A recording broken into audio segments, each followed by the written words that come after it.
C D A کا گوری town housing society کے خلاف بڑا ایکشن، مالکان کے خلاف فوری کارروائی کا حکم۔ سوسائٹی کے مالک راجہ علی اکبر، عبد الرحمان چودھری، فضل الرحمان، راجہ عثمان اور شکیل عباسی کے خلاف قانونی کارروائی کا حکم بھی دے دیا گیا۔ سی ڈی اے نے گوری ٹاؤن ہاؤسنگ سوسائٹی کے تمام فیسز، جے ایس بلاک اور اسلام آباد ہائی وے زون 4 کو غیر قانونی قرار دے دیا۔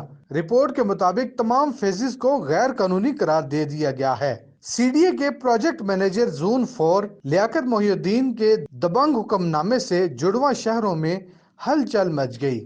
انتظامیہ انڈر گراؤنڈ ہو کر نئی پلاننگ کرنے لگے۔ متاثرین گوری ٹاؤن کی نیندیں حرام ہو چکی ہیں۔ انہوں نے سی ڈی اے کے ذمہ داران کو فوری طور پر قانونی کارروائی عمل میں لانے اور تمام مالکان کی جائیدادیں ضبط کرنے اور ان کے اکاؤنٹس فریز کرنے کا مطالبہ کر دیا ہے۔ گوری ٹاؤن کے تمام مالکان اور اہل خانہ کا نام ای سی ایل میں ڈالا جائے۔ ہم نے ایک ایک پیسہ جمع کر کے اپنی رہائش کے لیے چھوٹے چھوٹے پلاٹ لیے۔ ہماری حق حلال کی کمائی داؤ پر لگ چکی ہے۔ ہمیں انصاف دیا جائے۔ انہوں نے وزیر اعظم Imran Khan, chief justice of Pakistan اور چیئرمین نیب سے مطالبہ کیا ہے کہ اس معاملے کا فوری طور پر نوٹس لیں اور اعلیٰ سطحی انکوائری کروائیں۔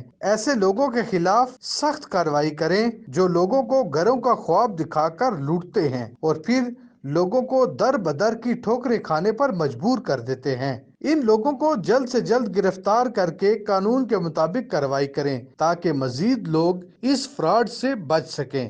سہیل ملک، حق نیوز، اسلام آباد۔